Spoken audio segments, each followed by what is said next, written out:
Joe, remember last week, last 2 weeks, we were discussing President's Day, and this was the President's Nights program, and we were doing each president, and we got up to number 11, James Polk and the Mexican War, but we didn't really complete that. I'd like to read you some more from that period. This is from Howard Zinn's People's History of the U.S. An infantry lieutenant wrote to his parents what happened after an officer named Walker was killed in battle.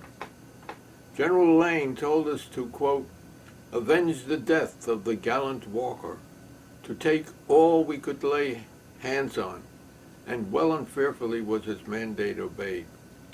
Grog shops were broken open first, and then, maddened with liquor, every species of outrage was committed. Old women and girls were stripped of their clothing, and many suffered still greater outrages. Men were shot by dozens. Their property, churches, stores, and dwelling houses ransacked. Dead horses and men lay about, pretty thick, while drunken soldiers, yelling and screeching, were breaking open houses or chasing some poor Mexicans who had abandoned their houses and fled for life. Such a scene I never hoped to see again. It gave me a lamentable view of human nature. I can't hear you. It gave me a lamentable view of human nature and made me for the first time ashamed of my country. That was an infantry lieutenant in Mexico in the Mexican-American War. Now what is this? This is the Haditha killings in Iraq. Occurred on November 19, 2005. A convoy of U.S. Marines was attacked with an IED which killed Lance Corporal Miguel Terraza. Up to 24 Iraqis were subsequently killed. It is alleged that they were non-combatant local residents who were massacred by the Marines in revenge for the insurgent attack. Now here's an interesting song that was written at the time by Americans, the Mexican War.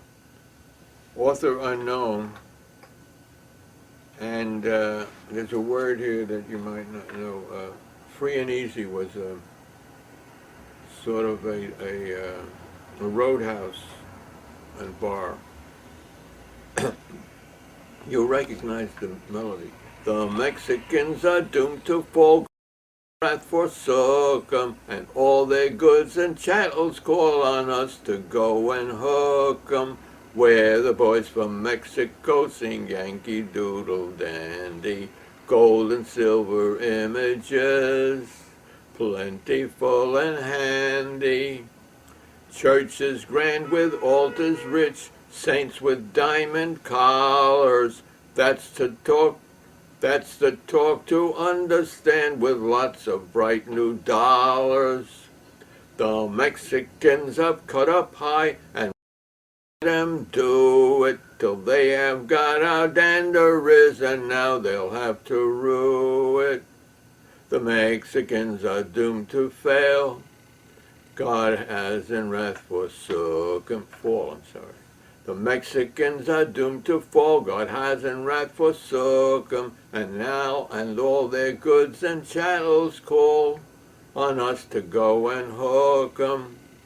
We have a corps of editors, each with a mighty bellows, to strike a mortal terror in them Spanish fellows. And when we've laid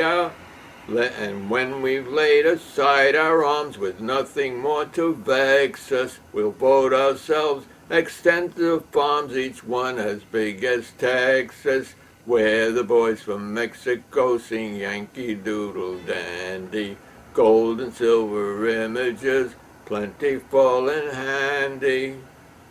And when our flag has been upheld and crushed lies each presumer, we'll open free and easy of Montezuma, where the boys from Mexico sing Yankee Doodle Dandy, Gold and silver images, plentiful and handy. Very skillful song. So they didn't even have weapons of mass destruction, right? Well, I don't know, the diseases maybe they brought with them would have destroyed quite a bunch of. Here's another, can you focus in on this? Another right. very famous incident of the Mexican War. All right. It shows about 20, no, It's hard to see that. it shows, it looks like there were about 40 of them. They were American deserters who, a lot of them Irish Catholics, some Germans, who somehow thought they'd been finagled into the army, didn't like what was going on, and they joined up with Mexico. They're heroes of Mexico, and they called the St. Patrick's or the San Patricio Battalion. Huh. And they were lined up like this, and when on wagons with ropes around their necks, and when the city of Chapultepec fell, they were hung immediately. Have the wagons drive away, 40 at a time. Very economical. You don't need those illegal death drugs in the arm. You just use the horses and this other thing here is can you get that? It doesn't. I pile of can't tell skulls. if we're getting it. Yeah. That was another candidate, I think, who was a general from Mexico who was opposing Polk, but his enemies said that all he was good for, this candidate, he lost the election, was making piles of skulls. In other words, he was only good for killing, whereas the president, Polk, who won, this is Zachary Taylor. Did he become president later? Who knows? Anyway, here is someone else you recognize on a pack of skulls. But I'd like to read finally for this section. Henry David Thoreau on civil disobedience for 1848. Some of you will remember that he went to jail in a tax protest against the Mexican War. He refused to pay taxes, so they threw him in jail in Massachusetts, I guess. Was it Concord? And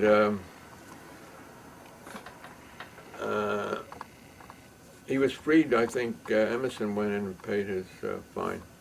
But here's what he said, wrote. A common and natural result of an undue respect for law is that you may see a file of soldiers, colonel, captain, corporal, privates, powder monkeys, and all, marching in admirable order over hill and dale to the wars against their wills, aye, against their common sense and consciences, which makes it very steep marching indeed, and produces a palpitation of the heart.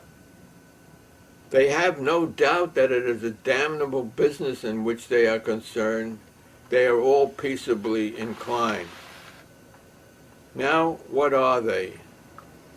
Men at all, or small, movable forts and magazines, like where armaments are kept. Movable forts and magazines at the service of some unscrupulous man in power. Wow. Does it remind you of anything today, like today? I'll say it does. All right, so now we're up to Millard Filmore. No, I'm sorry. Zachary Taylor. He did become president later, I guess.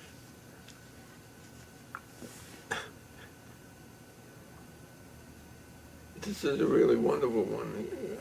You know, we're about to get another postage increase. Yeah. 1 cent. 1 cent. Yeah, 1 cent. And what they also got across last time they raised things was to raise prices on small magazines. Oh. I took a picture by mistake. I don't know what happened. All right, go ahead. All right, wait. okay. So they in the previous raising of prices, they managed to raise incredibly the very low postage rates. At one time in the U.S., you could distribute papers through the U.S. mail for free because the papers were political and it was felt that it was a service that the government should do.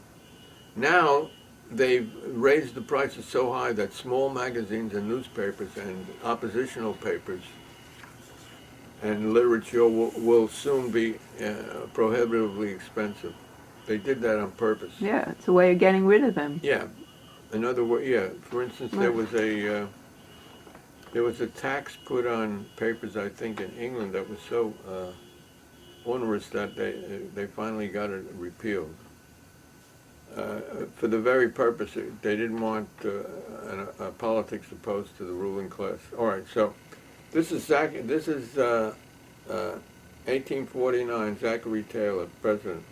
The Act of 1845 reducing postage has now, by its operation during 4 years, produced results fully showing that the income from such reduced postage is sufficient to sustain the whole expense of the service of the Post Office Department. Boy, we could use someone like that again. Now, Millard Filmore. Whoa.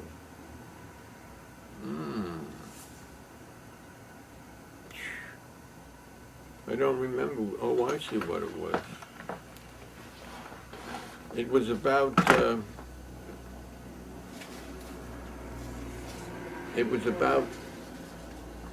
the slave catchers. This is 1851. Slaves who would escape to New England and to Canada. And then slave catchers were permitted to go up there and catch them and bring them back. They got rewarded. These were like, they still do it now, I think. People, private people can catch fugitives wanted and get their rewarded.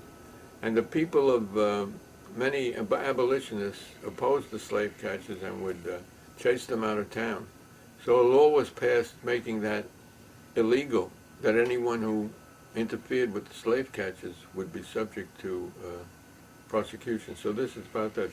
A proclamation by Millard Filmore. Whereas information has been received that sundry lawless persons, principally persons of color, freed slaves up there would help the ones that were escaping, combined and confederated together for the purpose of opposing by force the execution of the laws of the United States, did at Boston and Massachusetts on the 15th of this month make a violent assault on the marshal or deputy marshals of the United States for the District of Massachusetts in the courthouse, and did overcome the said officers, and did by force rescue from their custody a person arrested as a fugitive slave, and then and there a prisoner lawfully holden by the said marshal or deputy marshals of the United States, and other scandalous outrages did commit in violation of law. Now therefore, to the end that the authority of the laws may be maintained, and those concerned in violating them brought to immediate and condign punishment, I have issued this my proclamation, calling on all well-disposed citizens to rally to the support of the laws of their country, and requiring and commanding all officers, civil and military, and all other persons, civil or military, who shall be found within the vicinity of this outrage, to be aiding and assisting by all means in their power in quelling this and other such combinations, and assisting the marshal and his deputies in recapturing the above-mentioned prisoner. And I do especially direct that prosecutions be commenced against all persons who shall have made themselves aiders or abettors in or to this flagitious offense, and I do further command that the District Attorney of the United States and all other persons concerned in the administration of the execution of the laws of the United States cause the foregoing offenders and all such as aided, abetted, or assisted them, or shall be found to have harbored or concealed such fugitive contrary to law, to be immediately arrested and proceeded with according to law, given under my hand and seal of the year of the President of the U.S. this 18th day of February, 1851, Millard Filmore. I remember just seeing a few weeks ago an account of the slave catchers in Boston on TV. Remember TV? And at one time they sent a ship there, a U.S. naval vessel. They captured this escaped slave, and the whole town sort of went up for his defense. But I guess the sailors, the U.S. sailors, came into town, and they took the slave, and the whole town was unable to stop them from taking the slave back. So another failure of direct action, but it was a mighty attempt. I'll get you some water. Oh, all right.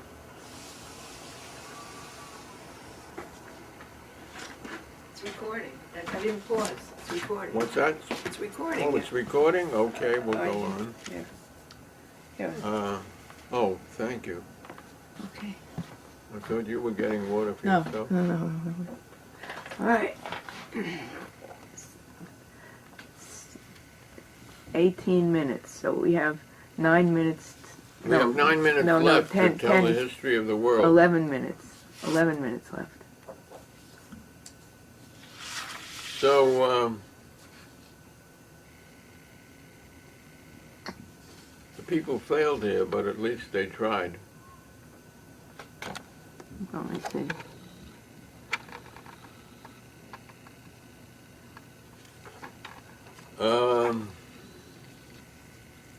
Now this is the 14th president, Franklin Pierce. Oh, this is good. 1853. The erection of an asylum for the insane of the District of Columbia and of the Army and Navy of the United States has been somewhat retarded by the great demand for materials and labor during the past summer, but full preparation for the reception of patients before the return of another winter is anticipated, and there is the best reason to believe, from the planned and contemplated arrangements which have been devised with the large experience furnished within the last few years in relation to the nature and treatment of the disease, that it will prove an asylum indeed to this most helpless and afflicted class of sufferers. It's for the insane of the District of Columbia and of the Army and Navy of the United States. This isn't very funny, actually, since there is a crisis now of the returned veterans who are killing themselves and suffering from post-traumatic syndrome. Very funny. Anyway, next case, James Buchanan. First annual message to Congress, 1857. Whoa, I don't remember what it says, but we'll soon find out. But first and above all, our thanks are due to Almighty God for the numerous benefits which He, capital H, has bestowed upon this people, and our united prayers ought to ascend to Him, that He would continue to bless our great republic in time to come, as He has blessed it in time past. Since the adjournment of the last Congress, our constituents have enjoyed an unusual degree of health. The earth has yielded her fruits abundantly and has bountifully rewarded the toil of the husbandman. Our great staples have commanded high prices, and up till within a brief period, our manufacturing, mineral, and mechanical occupations have largely partaken of the general prosperity. We have possessed all the elements of material wealth in rich abundance, and yet, notwithstanding all these advantages, our country in its monetary interests is at the present moment in a deplorable condition. In the midst of unsurpassed plenty in all of the productions of agriculture and all the elements of national wealth, we find our manufacturers suspended, our public works retarded, our private enterprises of different kinds abandoned, and thousands of useful laborers thrown out of employment and reduced to want. Well, how do you like that? The same thing today, the richest country in the world, with hundreds of thousands of people losing their homes. And jobs. In the richest countries of the world, Yeah. from 1857 to 2007. 8. How do you like that? This guy was a prophet. I mean, this guy had a prophet. I think it has something to do with the capitalist system of society, right, where individual people can own 1 billion times what some other people have, and no way is ever found to distribute it. No. How about that? That makes you think maybe the human beings are not so smart. Not so smart? So how much time? 5? About 4.5 minutes. For Or let's wait. do, five. now we're 5 up to minutes. Abe Lincoln. 5 Let's minutes. finish with him for this section.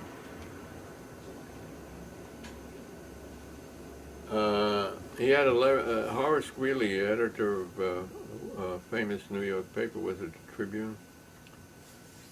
Wrote a letter to Lincoln during the Civil War.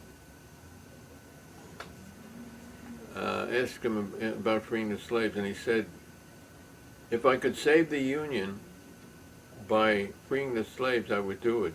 If I could save the Union by keeping it half slave and half free, I would do it. And he also said, if I could save the Union without freeing any slave, I would do it. So he wanted to save the Union. And what was the Union? The Union was the dominance of the American economy by Northern capitalists. And who were they fighting for the dominance of American capitalism? The Southern plantation owners. So the Civil War was a dispute among the ruling classes as to who would govern, who would get all the profits of the tariffs or no tariffs of exports and sales abroad and so on. All the favors that governments can give to its citizens. So that's what the war was about. And poor Abe, you know, he's considered the greatest president, but he executed deserters, too, because that will teach him a lesson. And once he had 20 deserters that were about to be deserted, they were about to be deserted by the president. They were going to be hung. And how much time do we have? 3 minutes. All right. 4, close, 3.5. Less time than the people to be hung at. Anyway, the mothers, the children, and the sweethearts and wives of the prisoners about to be hung all wrote letters to asking for mercy to the president. And the poor president, he decided, I think, to pardon 5 of them. And the poor dear had to go around and pick the best letter writers. Can you imagine the immense burden on Lincoln? And another thing that's little known about Lincoln, that when he was very young, he enlisted in the French and Indian War that was being fought out in the West somewhere, maybe in Michigan even. And he was going to be an officer fighting with some Indians and against other Indians. Only when he got to the front, the war had ended. There was a pact, so he never had to fight. But he got his chance to be at the government that killed hundreds of thousands of people.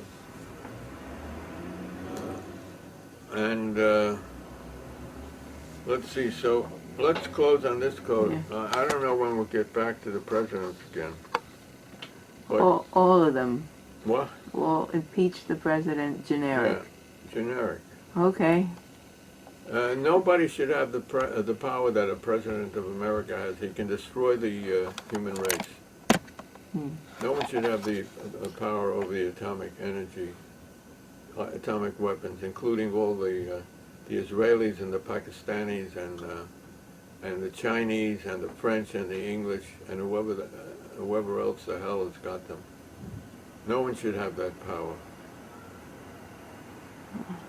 What do you say out there? I don't think they should exist. I think that you have to wipe out the thinking that and goes behind the the great creation country of them. America is the only one who's really used it, who decided to save lives by killing a few 100,000 Japanese. They did that for us, you know, Yeah. to save our lives, save American lives.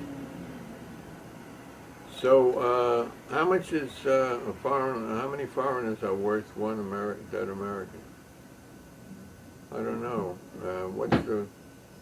What's the use of talking like that? That's being, if there is a God, please impeach all the presidents.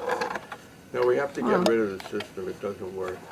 You seem to want to say abolish the office. It gives power to people that no one should have that much power. Abolish and it's not the. democratic. That's just a myth. And here, the U.S. is. We bring democracy, democracy, D-E-M-O-C-K-R-I-C. Oh yeah.